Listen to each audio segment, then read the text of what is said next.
앞선 순서 때문에 전체적으로 늦춰져서 오늘 주보에서 나와 있는 두 번째 시편 찬송 139편은 생략하도록 하겠고요.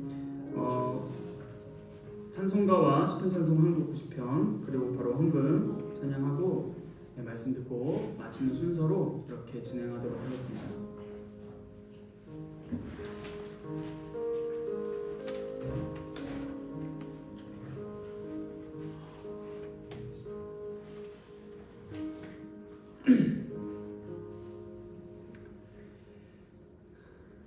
네, 시간이 되었습니다. 다 같이 주악에 맞추어 묵상기도 드림으로 주일 청년 예배를 드리도록 하겠습니다.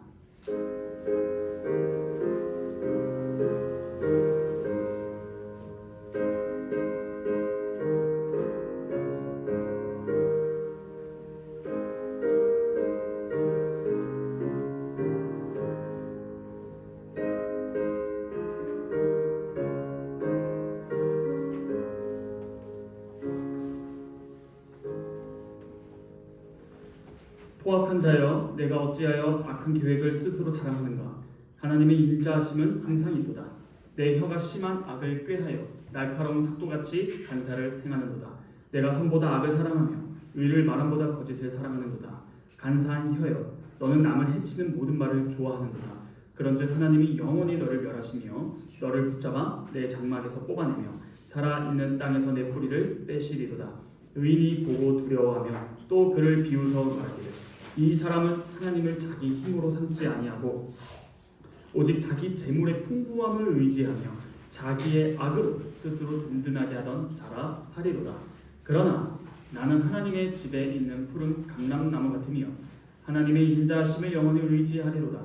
주께서 이를 행하셨으므로 내가 영원히 주께 감사하고 주의 이름이 선하심으로 주의 성도 앞에서 내가 주의 이름을 사모하리이다. 아멘. 사도신경은 우리의 신앙 고백을 요약한 것입니다. 찬송가 앞면에 있는 사도신경을 펴서 읽으며 우리의 신앙을 고백하도록 하겠습니다. 우리가 무엇을 믿습니까? 전능하사 천지를 만드신 하나님 아버지를 내가 믿사오며 그 외아들 우리 주 예수 그리스도를 믿사오니 이는 성령으로 잉태하사 동정녀 마리아에게 나시고 본디오 빌라도에게 고난을 받으사 십자가에 못 박혀 죽으시고 장사한 지 사흘 만에 죽은 자 가운데서 다시 살아나시며 하늘에 오르사 전능하신 하나님 우편에 앉아 계시다가 저리로서 산자와 죽은 자를 심판하러 오시리라.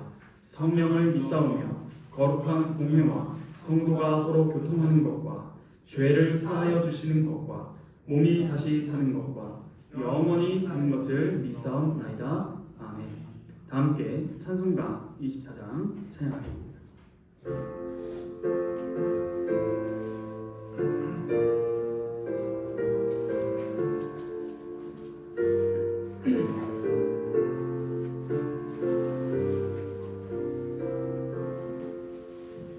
왕 되신 주 다 찬양하여라.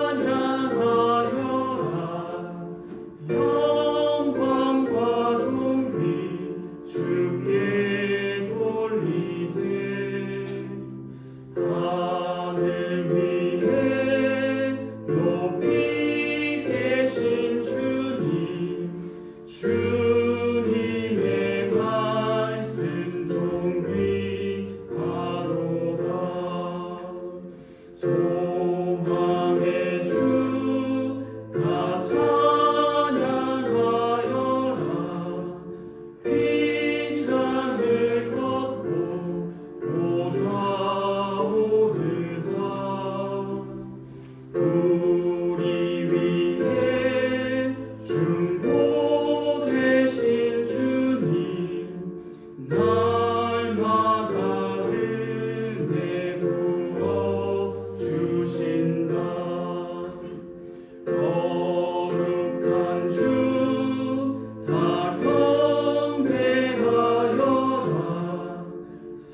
함께 시편 찬송 시편 90편 1절로 4절 174페이지 함께 찬양하겠습니다.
제가 대표로 기도하도록 하겠습니다. 거룩하신 하나님, 우리의 아버지, 감사합니다. 주님의 은혜로 이 자리에 모여 저희가 함께 주님을 찬양하고 기도하며 주의 말씀을 듣고 또한 주님께 저희의 모든 것을 의탁하며 의지하며 신뢰한다는 믿음과 신앙의 고백으로 주 앞에 또한 예물을 드리고자 이 자리에 나왔습니다. 주님, 저희가 매 주일 반복되는 이 시간이 습관화되거나 관습화되지 않기를 바랍니다. 단지 익숙하고 해야 해서 하는 것을 넘어 정말 주님께서 이 주일에 우리를 불러 모으신 이유가 무엇인지 그 의미와 뜻을 잘 헤아려서 주님의 뜻에 합하여 저희의 모든 생활 태도가 바르게 정립되길 원합니다. 그리하여 저희의 매일 매순간이 주님께서 보시기에 의미 있고 연락하실 만한 합당한 주의 자녀다운 위치에서 주님의 뜻을 이행하며 살아가는 저희 모두가 되기를 소원합니다. 주님, 그러므로 주님께서 저희에게 필요한 말씀을 내려주시기를 구합니다. 주님의 말씀을 바르게 알아야 저희가 바른 삶을 영위할 수 있을 것입니다. 그러므로 주님, 이 자리에서 저희의 예배를 받으사 뿐만 아니라 저희가 이 땅에 살아가는 것에 있어서 필요한 주의 말씀을 내려주시고 이 자리에 참여한 모든 이들에게 은혜를 더하사 전하는 자나 듣는 자나 선포되는 주의 말씀 앞에 순복하는 마음을 허락하여 주셔서 날마다 주님의 말씀에 순종할 수 있는 마음자리 또한 허락하여 주시옵소서. 주님, 저희의 예배를 받으소서. 이 모든 말씀 살아서 역사하시는 우리 주 예수 그리스도의 이름으로 감사하며 기도하옵나이다. 아멘. 다 함께 찬송가 50장 부르시면서 준비하신 예물을 드리겠습니다. 1절만 찬양하겠습니다.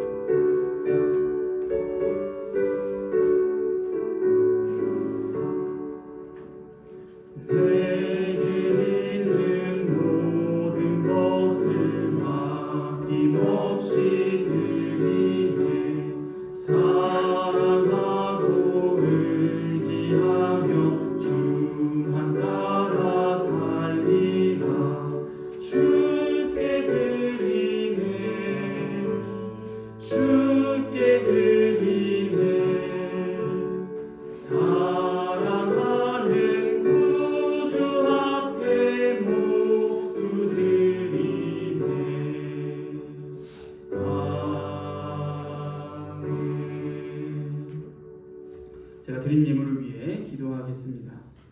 거룩하신 아버지, 감사합니다. 저희의 믿음이 반드시 어제와 달라야 하고 우리의 삶이 1년 전과 달라야 할 것입니다. 이 세상에서도 마땅히 어린아이가 세상에 태어나면 정당한 시간의 과정을 거쳐 마땅한 성인으로 성장하듯이 저희의 신앙이 있다면 반드시 합당한 시간에 걸쳐 성장해야 될 것은 당연지사일 것이라 말할 수밖에 없습니다. 하나님, 저희 신앙생활 한 것이 다 각각 다르겠지만 최소 10년에서 20년 이상 되었다면 우리가 그렇지 못한 자와 비교했을 때 차이점이 없다면, 아니 하물며 아예 믿음이 없는 세상 사람들과 차이가 없다면 도대체 누가 문제인 것인가요? 아버지, 이러한 저희들을 불쌍히 여기사 우리의 매 삶을 주님께서 기뻐 받으셔야 할 텐데 저희의 삶이 바르게 정돈되어 있지 못함을 고백하게 됩니다. 주님, 저희 모두의 죄를 용서하사 단순히 막연하게 죄 지었으니 용서해 주시고 내일 또 죄 지을 테니 내일 또 용서해 주시고 다음 날도 또 용서해 주실 것을 믿습니다가 아니라 우리의 삶이 정말 주님께서 원하시는 대로 나아가야 할 것임을 고백하는 터 위에서 우리가 또 실수해서 넘어졌다면 주님 정말로 용서해 주셔서 단지 용서를 넘어 이제부터 주님의 뜻대로 살고자 하는 그 마음이 더욱더 솟구쳐 올라 우리가 습관화된 죄성에서 벗어나 아버지께서 기뻐하시는 합당한 마음가짐을 가지고 그것이 단순히 마음의 고백을 넘어 생활 행동으로 나타날 수 있도록 허락하여 주시옵소서. 주님께서 분명히 말씀하셨습니다. 행함이 없는 믿음은 죽었다. 주님, 저희의 삶 속에 과연 믿음으로 행하는 것이 얼마나 있습니까? 주님, 이 시간 주님의 말씀으로 경책하여 주셔서 이 세상에서도 육신의 아버지가 자신의 자녀를 기를 때에 자신의 자녀들이 그릇된 길로 간다면 회초리를 들어서 그를 교도하고 바른 길로 다시 잡아주듯이 우리의 하늘 아버지께서 저희가 그릇된 길로 가고 있다면 말씀으로 책망하사 말씀의 회초리를 드셔서 저희의 심령을 강타하여 주셔서 저희가 더 이상 그릇된 길로 걸어가지 않도록 세월을 아끼며 주님의 뜻에 순종할 수 있는 마음 또한 허락하여 주시옵소서. 무엇보다 주님, 이 시간 주의 말씀을 들을 때에 피곤함이 있거나 지침이 있거나 어려움이 있는 모든 자들의 마음을 위로하사 주님의 선포되는 말씀을 귀 기울여 듣게 하여 주시고 집중하여 듣게 하여 주셔서 저희에게 해주시는 말씀, 아니 나에게 해주시는 살아계신 하나님의 말씀으로 받아 주님의 말씀을 토대로 우리가 일상을 살아갈 수 있도록 성령 하나님 힘과 능력 더하여 주시옵소서. 이 시간도 주님께서 함께하여 주실 것을 믿사오며 예수님의 이름으로 기도합니다. 아멘. 오늘 우리에게 주신 하나님의 말씀은 마가복음 3장 1절로 6절입니다. 하나님께서 오늘 우리에게 주신 말씀은 마가복음 3장 1절로 6절입니다. 다 찾으셨으면 제가 하나님의 말씀을 봉독하도록 하겠습니다. 예수께서 다시 회당에 들어가시니 한쪽 손 마른 사람이 거기 있는지라 사람들이 예수를 고발하려 하여 안식일에 그 사람을 고치시는가 주시하고 있거늘 예수께서 손 마른 사람에게 이르시되 한가운데에 일어서라 하시고 그들에게 이르시되 안식일에 선을 행하는 것과 악을 행하는 것 생명을 구하는 것과 죽이는 것 어느 것이 옳으냐 하시니 그들이 잠잠하거늘 그들의 마음이 완악함을 탄식하사 노하심으로 그들을 둘러보시고 그 사람에게 이르시되 내 손을 내밀라 하시니 내밀매 그 손이 회복되었더라. 바리새인들이 나가서 곧 헤롯 왕과 함께 어떻게 하여 예수를 죽일까 의논하니라. 아멘.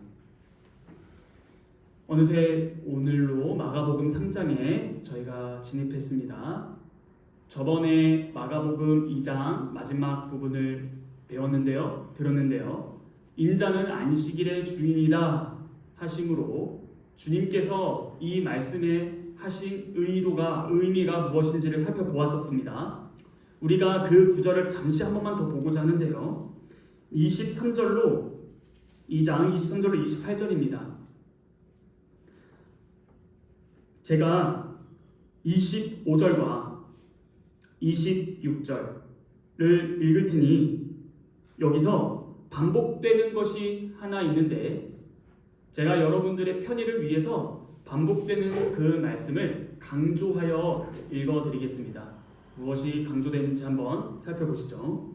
예수께서 이르시되 다윗이 자기와 및 함께한 자들이 먹을 것이 없어 시장할 때에 한 일을 잃지 못하였느냐? 그가 아비아달 대제사장 때에 하나님의 전에 들어가서 제사장 외에는 먹어서는 안 되는 진설병을 먹고 함께한 자들에게도 주지 아니하느냐. 여기서 강조되는 것은 당연히 함께한 자들입니다. 그러므로 예수님과 함께한 자들과 다윗과 함께한 자들, 이렇게 같은 부분으로 강조하고 있습니다. 그러므로 저번 주에 사람이 안식일을 위하여 있지 않고 안식일이 사람을 위하여 있다 함으로써 참된 안식일의 의미, 오늘날 표현으로 하면 참된 주일 성수의 의미, 그게 무엇이냐라는 것을 밝혔는데, 그때에 이어서 말씀하신 것이 인자는 안식일의 주인이다 라고 말씀하심으로 이 마무리가 됩니다. 이 말씀이 마무리가 됩니다. 그러므로 지금 이 제자들이 안식일날 무엇을 했는가 하니 바리새 전통에 의하면 추수하고 탈곡한 행위, 즉 밀 이삭을 손으로 떼고 추수, 그 밀 이삭을 손으로 비벼 탈곡, 이렇게 해서 일했다라는 것으로 비판했던 것입니다. 그런데 저번 주의 말씀에서는 이들이 일을 한 것이 바리새 전통인가? 바리새 전통에 의하면 이들은 일한 겁니다. 그런데 과연 그들이 진짜 일했는가? 오히려 바리새인들의 입장에서 보면 일을 함으로 안식일을 지켰다라는 것이 예수님의 대답이었습니다. 그 핵심이 뭐냐면 예수님의 길을 위하여 준비하는 그 과정에서라는 것이었고, 사람을 위하여 안식일이 있는데 하물며 그 사람의 아들이라고 표현되는 인자를 위해서 일한 제자들, 더 나아가 다윗의 권위가 다윗과 함께한 자들에게 있었다면 다윗보다 더 큰 이 예수와 함께한 자들에게 그 예수님의 권위가 이행된다는 것도 우리가 충분히 볼 수 있습니다. 그러므로 첫 번째 안식일 논쟁이 끝나고 오늘 읽은 부분을 보면 또 안식일입니다. 그러므로 오늘도 안식일의 논쟁인데, 결국 이 안식일이 두 번 반복됨으로써 우리가 오늘날 주일 성수를 또 어떻게 해야 되는가를 한 번 더 심층적으로 볼 수 있는 기회가 되겠습니다. 여러분, 안식일은, 오늘날 이 주일은 우리에게 정말 하나님께서 참된 몸과 마음과 영혼의 안식을 주는 것입니다. 그런데 이 안식일의 참된 안식, 진짜 그 안식은 나중에 예수 그리스도께서 재림하셔서 이루실 새 하늘과 새 땅, 완성된 그의 나라에서 누릴 그 안식이 찐 안식이다라는 것이에요. 그런데 그러면 그 안식이 아직 도래하지 않았는데 우리가 매주 주일을 지키는 이유는 뭐냐? 바로 그날 임할 그 안식을 미리 맛볼 수 있고, 또한 이 미리 맛본 것을 오늘만이 아니라 매주 맛볼 수 있는 안식일의 도주인이니라 라는 것이었습니다. 그렇죠? 그러므로 이 안식의, 참된 안식의 의미를 예수님의 이 사건으로 볼 수 있는 것입니다. 간단하게 한마디 말씀드리고 바로 1절부터 보시면 좋겠습니다. 이 안식일의 참된 안식, 주일 성수에서 누릴 수 있는 참된 안식을 누리느냐 누리지 못하느냐가 신자와 불신자를 가릅니다. 저는 이렇게 말씀하지 않았습니다. 주일날 교회에 오느냐 오지 않느냐가 신자와 불신자를 가른다라고 말하지 않았어요. 여러분들이 주일날 오더라도 이 교회에 참석, 이 예배에 참석하더라도 안식을 누리지 못하다면 그것이 도대체 어떤 의미를 하나님 앞에서 가지는가 생각하셔야 될 것입니다. 그러므로 지금 저의 이 말씀, 이 설교를 듣는 여러분들은 안식일의 안식, 그 참된 쉼을 누리는지 몸과 영혼과 육체, 마음 모든 것이 참된 하나님 안에서의 안식을 누리는지 반성하고 점검해야 될 것입니다. 그리고 제가 2장 1절부터 오늘 3장 6절까지 5개의 이야기가 나온다고 했는데 기억나시나요? 이 5개의 설교를, 에피소드를 들을 때 길을 잃지 않는 나침반이 되는 두 가지 뭐였죠? 네, 예수님이 누구신가? 또 그렇게 해서 하나로 묶을 수 있고, 두 번째는 이렇게 진리가 즉 예수님께서 본인을 자기의 계시하실 때에 그의 반대자들의 반응도 계속 나온다는 사실이에요. 한마디로 진리가 나타날수록 희한하게 반대자들의 반대가 거세진다 라는 것이에요. 그렇죠? 그러면은 우리가 첫 번째부터 다섯 번째, 오늘까지 다섯 번째 마지막인데, 첫 번째에서 자기를 계시하셨을 때 어떻게 본인을 계시하셨느냐 하면 죄를 용서하시는 권세를 가지신 분으로 계시하셨고, 그 다음에는 레위, 그러니까 마태를 부르심으로 예수께서 죄인을 부르러 오시는 분이시구나 라는 것을 들어서고, 세 번째, 예수님은 그냥 예수님으로부터가 아니라 혼인집 신랑이구나 라는 것을 들었고, 저번에는 안식일에도 주인이신 예수님을 들었습니다. 이와 같이 예수님의 본인에 대한 자기 계시는 진리와 구원이기 때문에 이러한 말씀들을 그냥 넘어갈 수가 없는 것입니다. 오늘 1절과 2절을 한번 보도록 하겠습니다. 예수께서 다시 회당에 들어가시니 한쪽 손 마른 사람이 거기 있는지라. 사람들이 예수를 고발하려 하여 안식일에 그 사람을 고치시는가 주시하고 있거늘. 여기서 나오는 2절에 사람들이가 누굴까? 라고 생각하실 수 있지만 병행구절에서는 바리새인과 서기관들이라고 나옵니다. 그런데 굳이 병행구절 마태와 누가를 볼 필요도 없이 오늘 본문 6절을 보면은 바리새인들이 나갔다. 그러므로 이 사람들은 당연히 바리새인들입니다. 여러분, 이 바리새인들이 함께 예수님과 회당에 모입니다. 쉽게 말해서 예배하러 왔습니다. 주의 말씀을 들으러 왔습니다. 안식일입니다. 그런데 한쪽 손 마른, 완전히 마비된 한 자가 있습니다.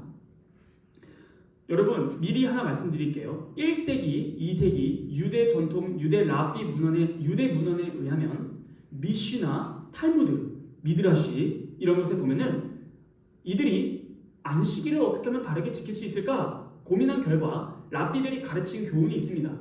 안식일에 출산을 보조하는 일은 허용이 된다. 미시나 이렇게 써 있습니다. 출산은 괜찮다라는 것, 그건 일이지만 그 일은 안식일날 가능하다. 또한 생명의 위험이 있을 경우는 일해도 됩니다. 그런데 안식일에는 치유하는 것이 금지되어 있습니다. 안식일에 행동이든 말이든 어떤 것이든지 치유하는 것, 치료하는 행위, 치유 행위는 금지되어 있습니다. 자, 이러한 바리새 전통에 입각해서 오늘 본문을 보면은 한 손 마른 사람이 있고 이 사람들이 손 마른 사람이 있고 바리새인들이 이 손 마른 사람에 대한 예수의 태도를 지켜보고 있는 거예요. 어떻게? 고치시는가 주시하고 있는 겁니다. 그럼 이 말은 뭐예요? 고발하래요. 그러면 예수님께서 바리새 전통에 의거해서 안식일날 치유를 하면은 안식일을 범한 겁니다. 그렇죠? 그러므로 지금 그것을 주시하고 있는 것입니다. 지금 여러분들이 이 말씀을 잘 이해하려면은 질문을 하나 해보겠습니다. 안식일에 손 마른 사람을 고치는 것이 방금 제가 말씀드린 바리새 전통에 저촉되나요? 왜 저촉되나요? 치유니까. 또 치유가 가능하긴 합니다. 어느 때? 생존의 위험이 있을 때. 그러면은 여러분들이 봤을 때 손 마른 사람은 생존이 위험인 상태인가요? 아니죠. 이 배경을 가지고 읽으시라는 겁니다. 그러니까 바리새인들은 잘 상황을 잡은 겁니다. 아픈 거는 인정합니다.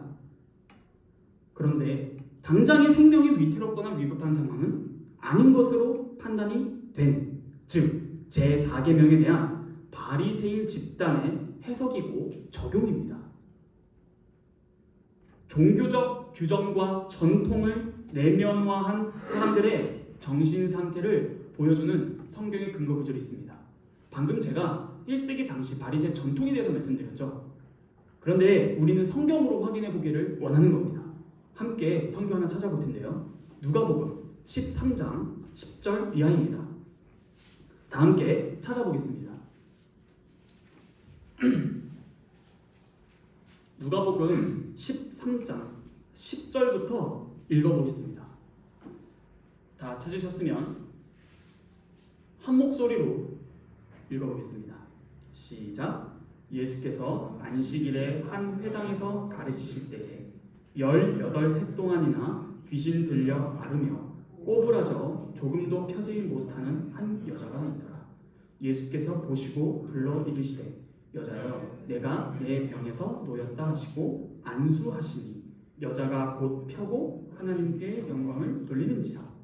회당장이 예수께서 안식일에 병 고치시는 것을 분내어 우리에게 이르되 일할 날이 엿새가 있으니 그동안에 와서 고침을 받을 것이요 안식일에는 하지 말 것이니라 하거늘. 여기까지 읽겠습니다. 자, 성경 오늘 본문에서 회당장이 있겠죠. 병든 사람이 있습니다. 고쳤습니다. 뭐라 말하나요? 왜 하필 주일날 고치고 난리야? 고칠 날 6일이나 있었잖아. 월화수목금토 그때 고치지. 그러니까 오늘 고치지 말고 전날에 미리 고쳐서 오든가, 아니면 오늘 좀 더 고생하고 내일 고치든가. 이게 실제로 그들 당시에 가르침이었다는 것입니다. 지금 예수님께서 상대하는 사람들이 이 지경, 이 상태, 이 정신 상태의 사람들입니다. 그런데 여러분들이 만약 그 당시에 치유를 해야 하는 의사라고 한번 대입해 봅시다. 많은 사람들이 여러분들을 집중하고 있어요. 본인을 대입해 보세요. 지금 안식일인데 고칠까? 100여 명에 넘는, 200개가 넘는 그 눈이 여러분들을 바라보고 있다고 생각해 봅시다. 그러면은 압박감과 당혹감과 눈치가 많이 보일 것입니다. 그럴 때 이렇게 마음에 생각할 수도 있을 것 같습니다. 굳이 사람들이랑 부딪힐 필요 있나? 이거는 지혜가 아니야. 마치 바리새인들이 말하는 게 너무해 보이는 것 같더라도 지금 이 사람은 당장의 생명의 위협이 없잖아. 당장에 내일 고친다고 해도 문제가 없는 건 사실이다. 그리고 많은 사람들을 진리로 인도하기 위해선 먼저 진리만 앞세울 게 아니라 그들과 한번 관계를 잘 맺자. 일단 참된 진리는 뒤에 잠시 두고 그들과 부딪히지 말고 최대한 그들의 마음을 먼저 얻자. 그러므로 이 사람한테 따로 말해서 내일 몇 시에 어디서 만나자고 하자. 왜? 굳이 사람들과 부딪혀서 뭐가 좋은데? 라고 생각할 수 있겠습니다. 그런데 이러한 사람들의 감시와 그 눈의 압박에도 불구하고 예수님께서는 위축되지 않으십니다. 다툼이나 미움을 피하려고 타협하거나 물러서지 않고 예수님은 지금 참된 사람으로 안식일에 마땅히 할 일이다, 옳은 일이다 라고 판단하시고 행하신 것입니다. 예수님께서는 안식일에도 사람을 고치는 것이 중요하다라고 판단하신 안식일의 주인이신 하나님이십니다. 그러므로 반대자들의 압박에도 불구하고 굴하지 않고 진리대로 행하신 분이십니다. 이러한 배경에서 4절을 한번 보시겠습니다. 그들에게 이르시되 안식일에 선을 행하는 것과 악을 행하는 것, 생명을 구하는 것과 죽이는 것, 어느 것이 옳으냐? 여러분, 지금 장난합니까? 이 질문에 답 못하시는 분들 계신가요? 선을 행하고 생명을 살리는 것, 악을 행하고 생명을 죽이는 것. 아니, 지금 우리가 초등학생들입니까? 아니, 유치원생들도 아니고 이게 질문이라고 하느냐라는 거예요. 그런데 대답을 못하고 있습니다. 안식일에 선을 행하는 것과 생명을 살리는 것이 옳습니다, 주님. 라고 대답을 못합니다. 아니, 질문이 너무 흑백 논리처럼 뻔하고 단순하고 이 질문에 대답을 못하는 유치원생들도 없을 텐데 왜 대답을 못하나요? 이게 바로 뻔한 유치원생, 말을 뗀, 입을 뗀 사람이면 다 할 수 있는 대답이지만 이 당연한 질문으로 문제의 핵심을 예수님께서는 드러낸 것입니다. 오늘 이 질문을 잘 이해하고 돌아가셨으면 좋겠어요. 지금 만일 안식일에 선을 행하는 것이 옳다고 말한다면 그 대답은 뭐냐 하면 예수님을 지지하게 되는 겁니다. 만약 그와 반대로 악을 행하고 생명을 죽이는 것이 옳다라고 말하면 이건 그냥 미친놈입니다. 아무에게도 지지를 받지 못할 것입니다. 그러므로 이 질문은 굉장히 중요한 문제의 핵심을 드러내는 질문이 맞습니다. 이들이 대답을 못한 걸 보면 그래요. 그런데 우리는 이렇게 뻔한 것으로 진행하지 않을 것이고 예수님께서 하신 이 질문이 이 상황이랑 맞는가? 질문을 하면은 오늘 답이 나옵니다. 여러분들께 한번 질문해 볼게요. 이 질문이 이 상황에 맞나요?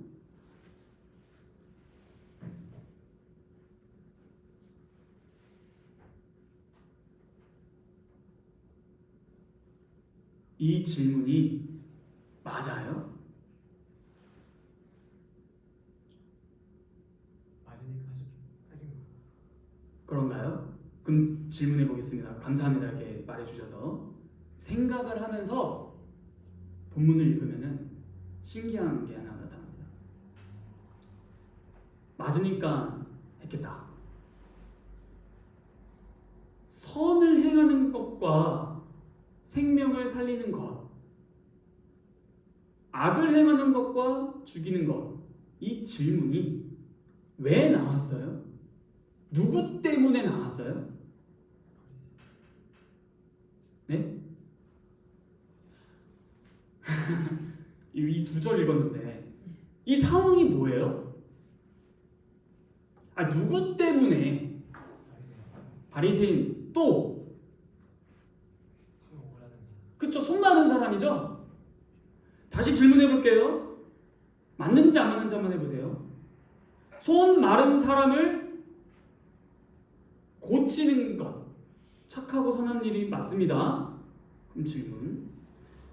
손 마른 사람 아까 현겸영제 생명의 위협이 돼야 안 돼요? 그럼 그 손 마른 사람을 안 고쳐준 게 죽이는 거예요?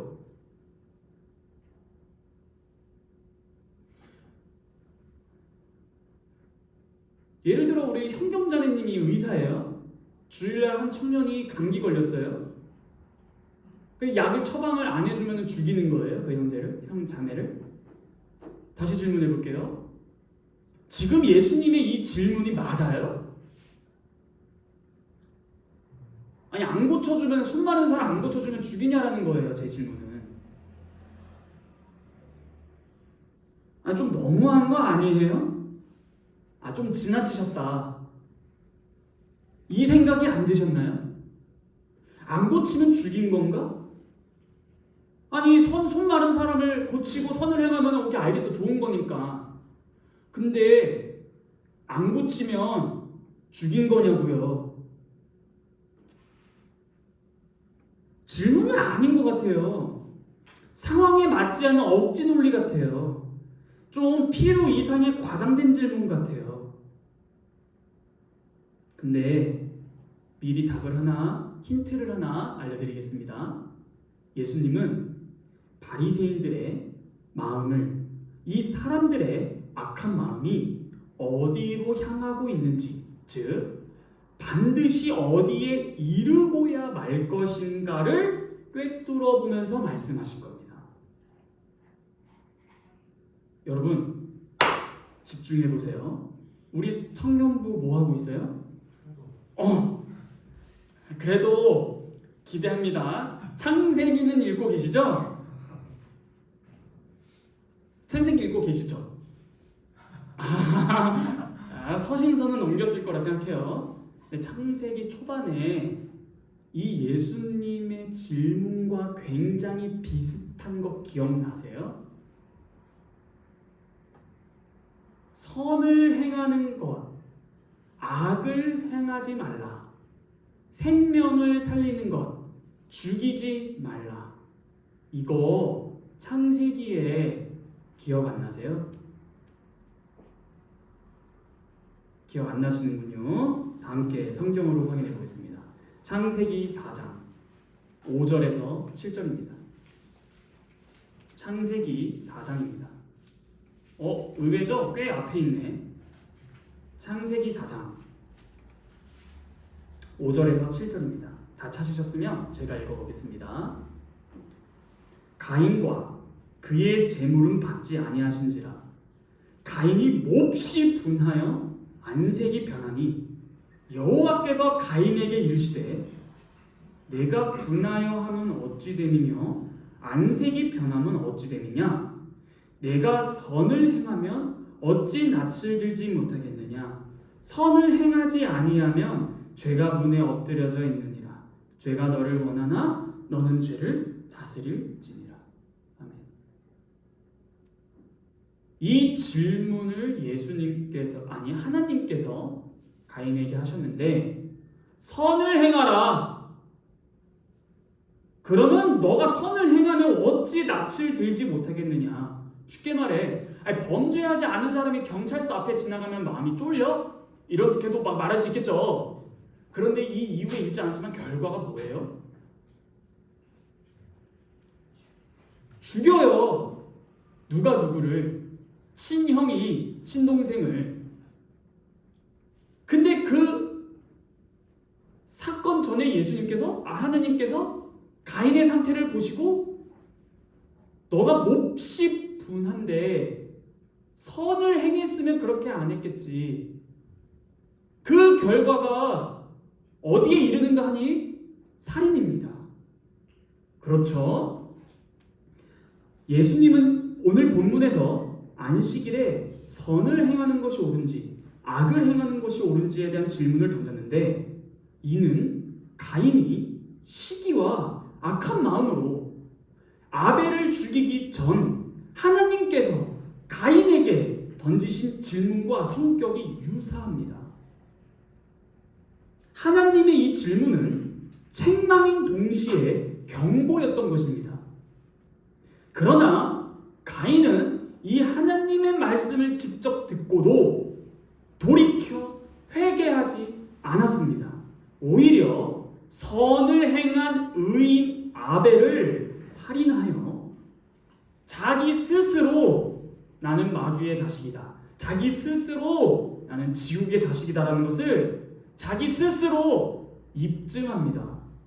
여러분, 실제로 이 창세기 4장 전 창세기 3장에 아담과 하와가 범죄한 이후로 하나님께서 뱀에게 하신 말씀이 있습니다. 여자의 후손과 뱀의 후손이 전투를 할 것이다 라는 것이었어요. 그러므로 그 말씀 다음에 나타난 것이 4장입니다. 그러면 선을 행한 의인 아벨과 선을 행하지 못해서 분함을 못 이겨 죄의 지배에 당하여 의인을 죽인 그 형 가인은 누구에게 속했는가 하니 뱀에게 속한 것입니다. 우리 성경 말씀 하나만 더 봅시다. 가인에 대한 신약의 평가입니다. 요한일서 3장 12절입니다. 요한일서 3장 12절입니다. 다 찾으셨으면 제가 읽어보겠습니다. 요한일서 3장 12절. 가인같이 하지 말라. 그는 악한 자에게 속하여 그 아우를 죽였으니 어떤 이유로 죽였느냐? 자기의 행위는 악하고 그의 아우의 행위는 의롭기 때문이다. 이와 꼭 마찬가지로 다시 말해 창세기 4장이 반복되고 있습니다. 오늘 본문 마가복음 3장을 보시면 바리새인들이 안식일에 하나님께서 원하시는 선을 행하고 있지 않기 때문에 그 악한 마음을 가지고 예수님을 고발하려는 악을 행하고 있는데 실제로 이들의 마음자리가 어디에 이르는가 하니 6절. 바리새인들이 나와서 곧 헤롯 왕과 함께 어떻게 해서 예수 죽일까 의논하니라. 지금 이들은 안식일에 살인 모의하고 있습니다. 즉 다시 질문 드려보겠습니다. 지금 예수님의 질문이 과한가요? 사람 손 안 고친 것이 죽이는 건가? 지금 제가 여기서 오늘 설교의 핵심 포인트가 뭐냐면요. 안식일에 하나님 앞에서 선을 행하지 않으면 악을 행하는 거고 악을 행하면 선을 행하지 않는 거고 즉 죄송하지만 중간지대는 없습니다. 선을 행하지 않을 뿐 굳이 내가 저 사람을 고쳐주지 않다고 해서 내가 왜 살인자예요? 나는 선을 행하지도 않았지만 악을 행하지도 않았습니다라는 말이 안 통한다라는 겁니다. 지금 예수님의 이 질문과 말씀을 들으면 섬뜩한 거예요. 여러분들께 한번 이 질문을 대입해 보세요. 누구누구야? 안식일에 선을 행하는 것이 옳으냐? 악을 행하는 것이 옳으냐? 너는 어디에 속했느냐? 지금 바리새인들의 마음을 꿰뚫어 보시며 말씀하시는 창세기 4장에서 하나님께서 가인에게 말한 것처럼 예수님께서 바리새인들에게 경고가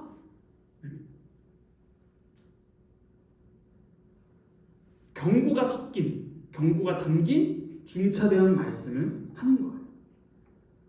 안식일에 살리는 것, 죽이는 것, 즉 너희는 어디에 속했느냐? 이 예수님의 질문은 단순한 두 갈래가 아니에요. 다시 말씀드리면 선을 선택하지 않는 것이 곧 악을 선택하는 거다라는 것이라는 겁니다. 하나님과 예수님 앞에서는 중립이 없어요. 죄 아니면 생명이고 선 아니면 악입니다. 적용해 드리겠습니다. 하나님께서 원하시는 선을 오늘도 내가 행하지 않고 있다면 그것은 죄입니다. 이 말씀을 잘 알아들으세요. 여러분들이 생각하는 죄는 뭐예요? 대부분 거의 10중 8구 윤리도덕일걸요? 내가 무슨 잘못을 했다. 내가 누구를 미워했다. 내가 누구를 싫어했다. 내가 마음으로 음란했다. 내가 이러이러한 것을 지키지 않았다. 대부분 이 정도거든요.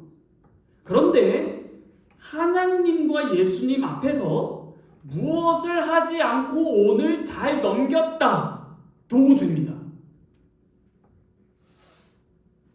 이게 굉장히 중차대한 말씀인데요. 그래서 이 앞선 2장의 저번 주에 밀 이삭 사건이랑 연결되는 거예요. 제자들은 안식일 날 무슨 일을 했냐면 예수 그리스도께서 이 땅에 오신 일에 가담하는 참된 선이신 주님께 탑승하여 합승하여 합류하여 연합하여 그분의 일에 동참하는 선한 일을 했습니다. 그런데 단순히 선을 행하지 못했다. 그게 죄라는 거예요. 죄가 문 앞에 엎드려져 있습니다. 아니, 억울한데? 내가 안 했으면 안 한 거지. 이게 왜 죄 지은 거지? 예, 죄송하지만 애초에 모든 인류는 애초에 죄와 허물로 죽은 상태입니다. 하나님 앞에서 다시 말씀드릴까요? 여러분들이 구원 받았다라는 증거를 도대체 어디서 볼 수 있는 거예요? 여기 앉아 있는 거? 그렇게만 생각하면 죄송하지만 12제자 중 한 명이 가룟 유다는 사탄의 자식이었습니다. 여러분들 한번 질문을 해보시라는 거예요. 이 본문에서. 어떤 질문을 해야 돼요? 선이 뭡니까? 그겁니다. 선이 뭡니까? 여러분, 선이 뭐예요?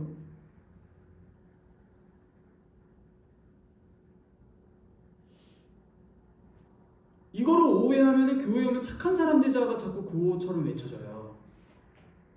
여러분, 선이 뭐예요? 선. 혹시 이 말씀 기억하세요? 선한 선생이요. 그때 예수님의 대답이 뭐였어요? 네? 하나님만 선하는. 누가 선하느냐? 하나님 한 분 외에는 선한 이가 없느니라.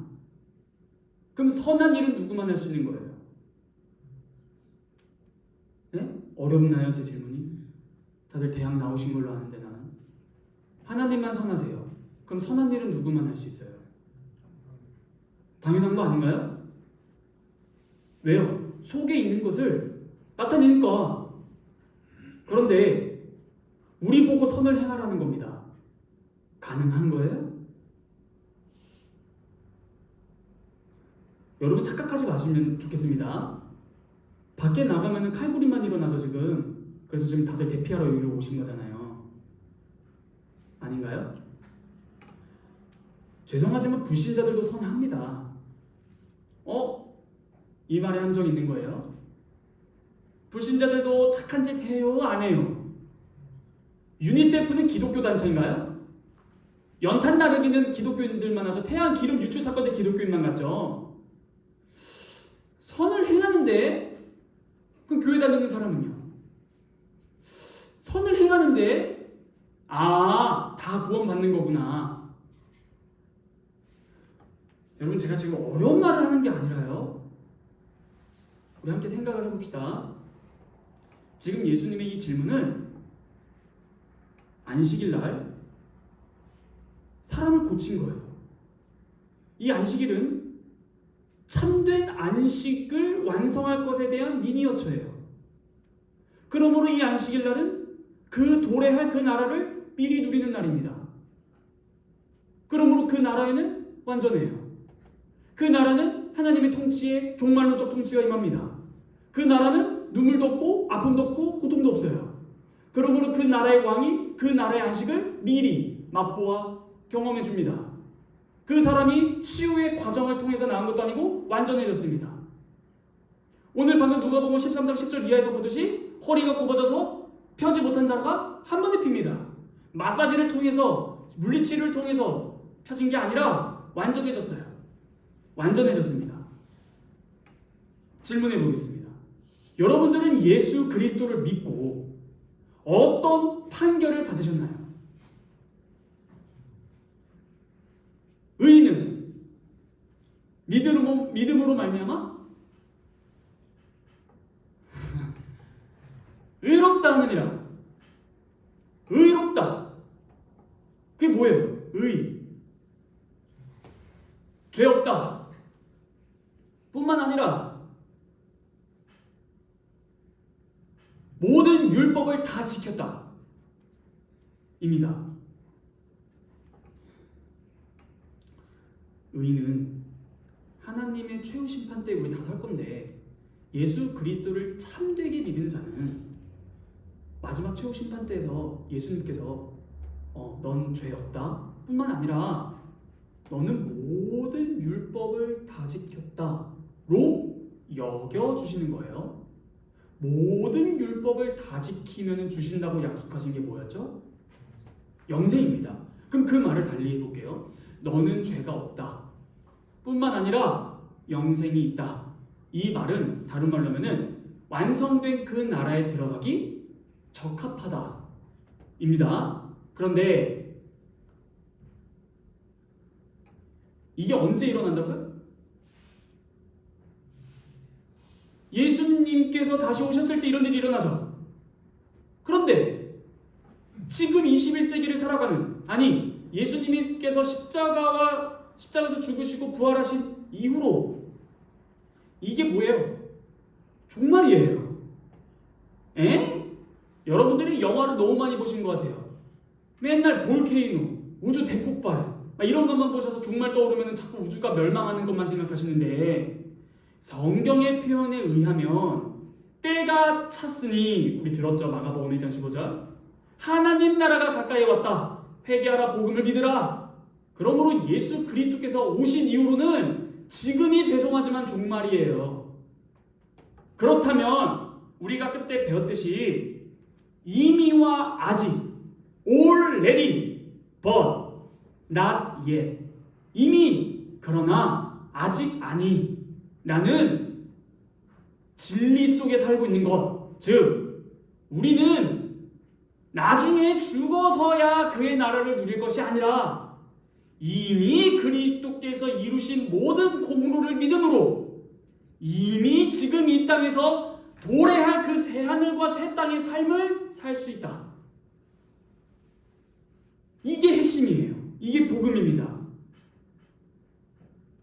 다른 말로 하면 그 나라에 도래할 그 나라에 들어가서 살 사람은 지금 이미 그 나라에서의 삶을 살아라.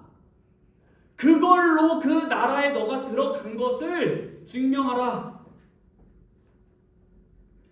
그러므로 우리가 선을 행할 수 있는 이유는 예수 그리스도의 공로 때문인데, 조금 더 자세히 말하면 이거 신학적 용어로 예수 그리스도를 믿으면 의롭다면 칭의죠. 이신칭의. 그러면 칭의를 받았어요. 그 다음 우리가 살아가는 삶을 뭐라 하냐면 성화라고 합니다. 성화. 중요한 거 하나 말씀드릴게요. 많은 교회가 이것을 빼먹었어요. 뭘 빼먹었냐? 충격입니다. 치킨 한 마리를 시켰더니 후라이드 반 마리만 왔어. 그런데 우리는 놀랍게도 주문자가 아니라서 양념 반 마리가 온 줄을 모르는 상태다. 충격이에요? 아니에요? 충격이에요. 자, 무슨 말이냐? 칭의. 난 이제 예수님 믿어서 지옥 안 간다. 거기서 끝날 게 아니라 성화. 나는 이제 의로운 자답게 살아간다. 어떻게 해요? 내 안에 내주하시는 성령 하나님이 뭐 하실까요, 지금? 중보. 우리 안에서 역사하사. 성령 충만이라는 단어를 많이 들어보셨을 텐데, 성령 충만하는 방법밖에 없습니다. 다시 말씀드릴게요. 여러분 오해하지 마십시오. 구약은 율법, 신약은 복음. 틀렸습니다. 누가 구약은 율법, 신약은 복음이라고 합니까? 거짓된 가르침에 속지 마십시오. 구약은 율법과 복음, 신약은 율법과 복음입니다. 이것을 잘 이해하지 못한다면 구약과 신약을 함께 연속해서 통전적으로 읽지를 못하는 겁니다. 이런 인식이 있으면 구약은 굳이 저걸 우리가 왜 지켜야 되지? 이런 인식이 드는 거예요. 그렇지 않습니다. 이제 율법은 뭐냐? 율법의 제3용도. 율법은 뭐냐? 구원받은 내가 이제 어떻게 살아가지? 에 대한 지침서입니다. 다른 말로 율법은 성도의 삶의 규범이 됩니다. 아, 이렇게 살아가는구나. 그게 선이구나. 그런데 문제는 뭐예요? 내가 그것을 행할 수 없는 게 문제예요. 그러므로 방금 앞에 돌아가서 하나님 한 분 외에는 선한 이가 없느니라. 근데 그 하나님이 누구예요? 삼위일체 하나님이십니다. 성부도 하나님이시고 성자도 하나님이시고 성령도 하나님이세요. 그런데 중요한 게 뭐예요? 성령께서 어디에 계세요? 우리 안에, 믿는 자들 안에 내주하십니다. 그러므로 그분을 힘입어 성령을 근심케 하지 말고, 성령 하나님을 소멸치 말고 성령 하나님을 조차 행하여 살아가라. 선을 행하라라는 뜻이 그 뜻입니다. 제가 왜 방금 양념반 후라이드 반이라고 했냐면 이해하기 쉽도록 하는 건데, 많은 기독교인들이 착각하는 것 중 하나가 예수님을 믿은 이후로 선은 내가 해야 한다라는 착각 속에 아주 율법의 저주 가운데 있다. 그게 안 되지 않습니까? 됩니까? 율법은 도대체 뭘까? 아, 하나님 나라의 법이다. 즉, 우리가 새하늘과 새 땅에 들어가면 율법대로 살 것입니다. 그게 선이니까요. 문제는 율법은 선한데 내가 그 율법을 행치를 못한다는 게 문제 아닙니까? 그러면은 선한 행동은 하나님만 하실 수 있는데 내가 그 선한 일을 하기 위해선 눈을 들어 하나님을 보건, 내 안에 내주하시는 성령 하나님을 보건, 하나님을 의지하여서만 그 선이 가능하다. 여러분, 이것도 복음이에요. 내가 할 수 없는 것을 행할 수 있는 위치 가운데로 친히 끌어올려 주셨다입니다. 그러므로 시간이 너무나 많이 필요해요. 여러분, 우리 안에 누가 내주하신다고요? 갈라디아서 2장 20절 한번 가볼까요? 갈라디아서 2장 20절 유명한 구절입니다. 이거 다 암기하셨잖아요? 다 암기하셨습니다. 자, 제가 읽어보겠습니다. 내가 그리스도와 함께 십자가에 못 박혔나니 그런즉 이제는 내가 사는 것이 아니요. 여기서 잘 보세요. 오직 누가 내 안에, 누구 안에? 내 안에 누가 산다? 그리스도께서 사시는 것입니다.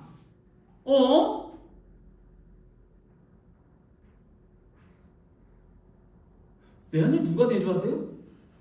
성령님. 여기 갈라디아서 2장 20절에서 뭐라 말해요? 내 안에 누가 있어요? 그리스도 지금 하늘에 있는데. 자, 무슨 말이냐? 짤막하게 말씀드릴게요. 너무나 깊은 주제이지만, 너무나 어려운 주제지만 쉽게, 성령은 예수의 영이라고 나옵니다. 우리가 삼위일체를 배웠는데요, 존재론적으로는 세 위격이 구분이 아니라 구별되세요. 그러니까 성부는 성자가 아니고 성자는 성령이 아니고 성령은 성부가 아니고 성령은 성자가 아니고 성자는 성부가 아니고 성자는 성령이 아니라고요. 구별되시는 세 위격인데, 지금 사도 바울은 우리 안에 성령이 내주하신다라고도 쓰고 그리스도께서 내주하신다라고도 쓰는 거예요. 이게 뭐냐면 존재론적으로의 혼동을 삼일체로 혼동한 사도 바울이 아니라 사역적으로 같이 본다라는 거예요. 성령께서 내주하신다라는 것은 그리스도께서 내주하신다라고도 표현할 수 있고, 실제로 그리스도는 살리는 영, 성령 하나님이 되셨다라고 막 표현을 해요. 이게 존재론적으로 성부가 성령이 됐다? 이런 게 아니라 사역적으로 성자와 성령을 동일시하는 표현들이 많이 있다는 거예요. 자, 이거를 왜 이렇게 말하냐? 결국에는 하나님의 말씀을 지키고 믿는다면 그것은 눈앞에 있는 예수를 따르고 순종하는 거예요. 그런데 우리 눈앞에 예수가 없어요. 그럼 어떻게 해야 돼요? 우리 안에 내주하시는 성령 하나님을 쫓아가야 돼요. 왜요? 성령 하나님은 요한복음에 의하면 자의적으로 말하지 않고 예수 그리스도께서 말씀하신 것을 기억나고 생각나고 알려주겠다라고 말씀하셨기 때문입니다. 그러므로 우리가 예수를 따라야 한다라는 21세기 버전은 동일한 말을 성령을 쫓아 행하라 라고도 이해할 수 있는 거예요. 그럴 때라야 비로소 안식일에 오늘날 표현으로 주일 성수의 참된 선을 행할 수 있는 것이다라는 거예요. 왜요? 하나님만 선을 행하실 수 있는데 하나님이신 성령께서 내 안에 내주하시고 하나님이신 그리스도께서 우리의 모든 죄사함과 영생을 주신 십자가와 부활로 말미암아 우리를 합당한 위치까지 끌어올려 놓으셔서 이제는 내주하는 성령 하나님을 의지하고 믿어 쫓아 행함으로 그 성령님이 우리를 통해서 역사하실 때 하나님께서 선을 행하실 수 있는 그 위치 가운데 살아간다.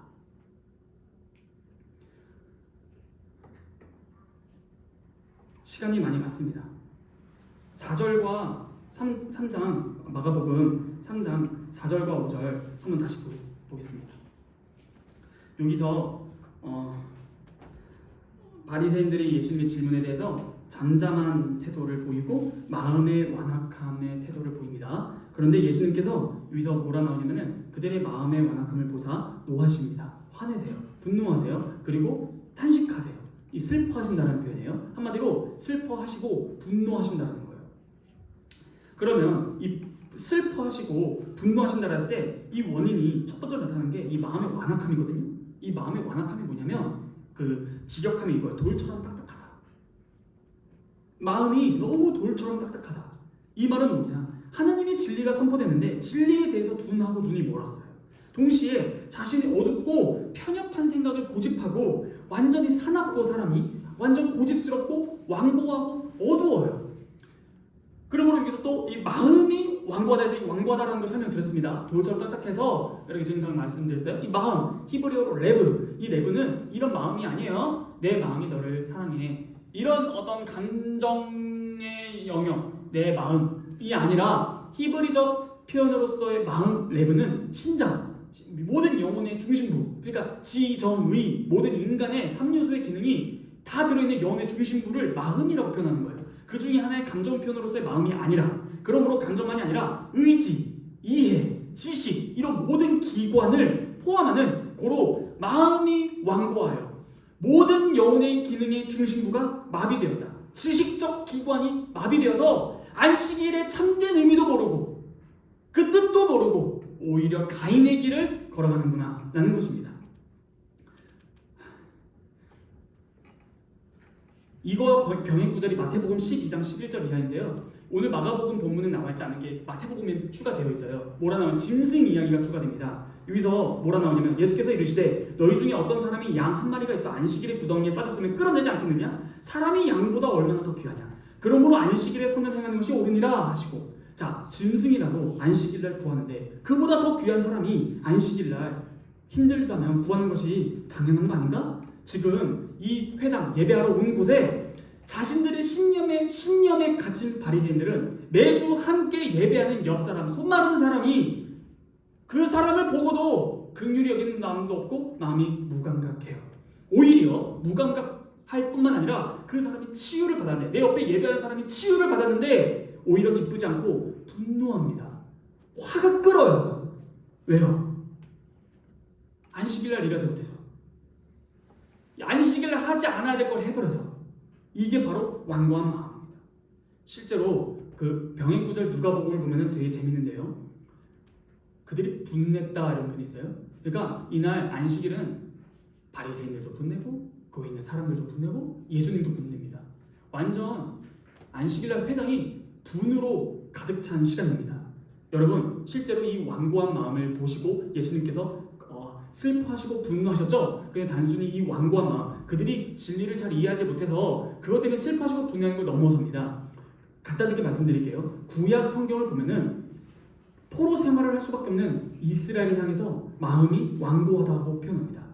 뿐만 아니라 여러분들 출애굽기 읽으셨으면 아실 텐데 거기서 바로가 나옵니다. 바로 파라오, 이집트의 왕 파라오가 나오는데 파라오의 마음이 뭐라 나오냐면 강팍하다 이렇게 나와요. 완고하다. 그러면 파라오가 완고한 마음으로 뭘 해요?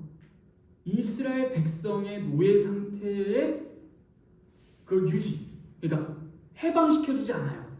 다시 말해 출애굽해야 하는 이스라엘을 강팍한 마음을 가진 자가 출애굽하지 못하게 종으로 계속 삼죠. 자, 이러한 개념 뿐만 아니라 옛 출애굽 이후로 그 가나안 땅, 약속의 땅에 들어가는 것을 막는 시온과 가나안 왕들 마음이 역시 강팍합니다. 자, 핵심은 그거예요. 마음이 강팍했다. 예수님은 지금 새 출애굽 사역을 하시고 계십니다. 그런데 이 안식일날 속 마른 자를 고쳐준 게 굉장히 마땅치가 않아요. 참된 안식일날 안식을 누리는 것이 탐탁지 않아요. 마치 바로가 이스라엘 백성의 종노릇 상태에서 밖으로 나가서 하나님을 예배하고 참된 안식을 누리는 것을 방해하고 막았듯이 이 바리새인들이 참된 안식일의 안식을 누릴 수 있도록 손에 치유함을 받는 여인을 탐탁지 않아하고 그 치유한 예수님도 싫어합니다. 그러므로 단순히 지금 이 본문에서 예수님께서 분노하시고 슬퍼하신 이유가 마음의 완악함인데 이것은 이 말에 내 질문에 대답도 못해 이것 때문에 완악한 걸 분노하신 걸 넘어서 오히려 옛날에 이집트 왕 바로가 자신의 권력 유지를 위해 그랬던 것처럼 새로운 시대, 새로운 포도주는 새 부대에 담을지려다 라는 그 새로운 교훈, 새로운 진리, 참된 하나님의 진리가 왔는데도 불구하고 옛 시대에 갇혀서 옛 사람들이 만든 그 법 해석에 따라서 그 원리에 여전히 갇혀서 자기들도 종말론적 안식, 하나님 나라에 들어가지 않을 뿐더러 들어가려고 하는 자도 막아버리는, 방해하는, 종으로 삼으려고 하는 그 완고한 마음을 가진 자들에 대한 예수님의 분노가 맞습니다. 그러므로 여기서 또 놀라운 점은 사람이 화가 나면 사랑은 뒤로 가고 사랑이 너무 앞으로 가면 분노는 뒤로 가기 마련입니다. 그런데 참 우리의 예수님께서는 완벽한 균형 감각을 가지고 계세요. 완벽한 종말적인 분노를 가지시는 동시에 그 동시에 완벽한 사랑이 공존합니다. 슬픔과 분노, 사랑과 긍휼과 또한 공의와 심판이 이 한 본문에 같이 나타나요. 우리는 불가능해요. 한 사람에 대한 선입견과 선입관이 생기면 그 사람이 아무리 잘해도 꼴 보기 싫은 거거든요. 근데 예수님께서는 완벽한 균형 감각, 사랑을 베푸시는 동시에 공의로운 진노 또한 발휘하고 계시는 장면입니다. 이 말씀 드리고 마무리하겠습니다. 이 마가복음에만 나오는 본문이 있습니다. 바리새인들이 나와서 누구랑 연합하냐면 헤롯 땅이랑 연합합니다. 이 헤롯 땅 누구죠? 헤롯 땅은 갈릴리 분봉왕 헤롯 안티파스를 떠받드는 친로마파 매국노입니다. 자, 바리새인들은 뭐예요? 민족주의죠. 근데 이 헤롯 땅은 누구를 지지해요?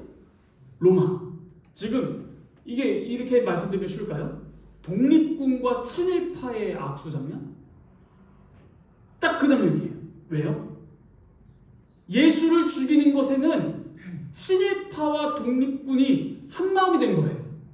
왜? 바리새인들 입장에 의하면 자신들의 고귀한 오래된 랍비 전통을 무시하는 겁니다. 율법 해석을. 또 헤롯 땅에 의하면 예수라는 존재가 민중을 자꾸 싸잡아서 돌아다니니까 로마한테 오해받기가 딱 좋아요. 어떤 오해? 반란을 일으킬 반동분자들. 실제로 예수님 갈릴리 지역에선 반란이 많이 일어나서 로마에는 총독이 두 종류예요. 여러분 로마 총독 누구였어요? 우리 잘 아는 총독 누구였어요? 로마에서 파견한 이 이스라엘 팔레스타인 땅으로 파견한 로마 총독 누구예요? 빌라도 직업이 뭐였어요? 군인. 그래서 딴 데 가면은 군인이 총독 군인만 아니라 법으로 다스리는 총독도 있습니다. 근데 이 팔레스타인은 반동군자, 그러니까 반란, 말 그대로 막 그런 게릴라전이 많이 일어나다 보니까 군인들을 싹 파견하는 거예요. 그래서 군인이 다스리는 상태입니다. 그러므로 지금 이 친로마파에 붙어있는 헤롯 왕 입장에서는 로마의 눈에 들면 안 되잖아요. 그런데 자꾸 예수라는 중심으로 막 사람들이 몰려다녀요. 그러면 위험해요? 안 위험해요? 위험해요. 그러므로 헤롯 왕이 보더라도 예수는 우리의 현재 권력을 유지하는 것에 있어서 방해꾼이에요.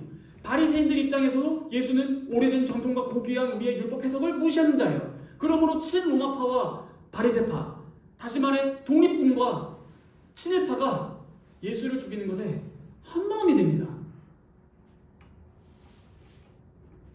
이게 무슨 의미일까요? 바리새인과 헤롯 당의 연합은 예수라는 존재는 단순히 한쪽 진영만이 아니라 모든 억압적인 체제에 대한 도전적인 존재로 그들 앞에 서 있었다라는 거예요. 정치, 권력, 종교 모든 것에 대해서 예수는 죽어야 됩니다.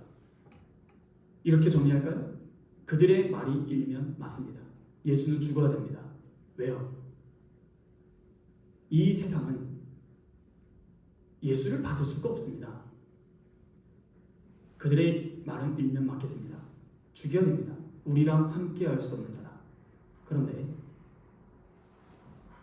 진리이신 하나님, 그 예수님을 오늘 죽이려고 안식일날 모의하는 겁니다. 오늘의 말씀을 정리하죠. 자, 오늘 예수님의 질문은 창세기 4장에서 하나님께서 악을 행하기 전 선을 행하지 않는 가인을 향한 질문과 성격이 유사했습니다. 예수님의 질문은 처음에 읽었을 때 이 상황과 맞지 않는 것 같았어요. 과장되어 보였었습니다. 그렇지만 오늘 우리에게 이 말씀을 통해서 말씀해 주신 것은 선을 행하지 않는 것은 곧 악을 행하는 것이고 그 악을 행하는 것의 종착지는 항상 살인죄로 갑니다. 그러므로 성경에서 이런 말씀 있죠? 형제를 사랑하지 아니하는 자마다 살인한 자니 하나님께 속하지 아니한 자들이다. 그러므로 하나님께 속한 자는 선도 악도 행하지 않는 중립주의를 살아가는 것이 아니라 선을 행해야만 하는 존재입니다. 오늘 그게 핵심이에요. 안식일이 뭘까? 성령 충만하여 주님께서 원하시는 선을 행하는 위치에서 살아가는 것입니다. 기도하겠습니다. 거룩하신 하나님 아버지 감사합니다. 오늘 주님께서 안식일에 손마른 자를 고치시고 질문을 하셨습니다. 안식일에 선을 행하는 것과 악을 행하는 것, 생명을 구하는 것과 죽이는 것, 어느 것이 옳으냐? 주님 여기서 중립은 보이지 않았고 또한 너무해 보이는 이 질문이 너무하지 않은 것은 실제로 선을 행하지 아니한 바리새인들의 행동은 예수를 죽이려는 것으로 나아갑니다. 주님 그렇습니다. 저희의 마음이 어디에 속했습니까? 저희의 존재가 어디에 서 있습니까? 여전히 새로운 진리가 왔는데 옛날 구시대적인 율법 적용을 우리의 삶에 하진 않습니까? 우리가 이것을 내가 한번 해보려고 하지 않습니까? 이미 우리 안에 내주하신 성령 하나님이 계시는데도 불구하고 주님을 의지하거나 주님만을 따르지 않고 계속적으로 내가 해보려는 악한 존재의 위치에 서 있지 않습니까?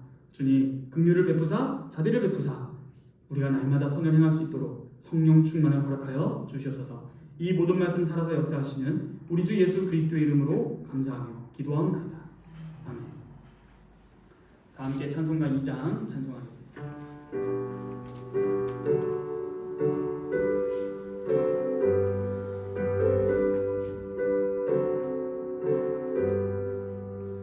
찬양 성부 성자 성령 성삼위일체께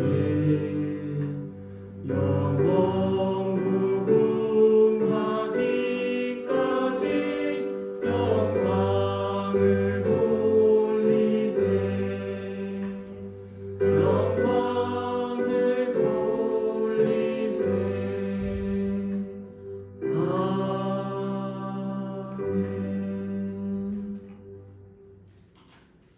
다 함께 주님께서 가르쳐 주신 기도로 기도하며 예배를 마치겠습니다. 하늘에 계신 우리 아버지여, 이름이 거룩히 여김을 받으시오며 나라가 임하시오며 뜻이 하늘에서 이루어진 것 같이 땅에서도 이루어지이다. 오늘날 우리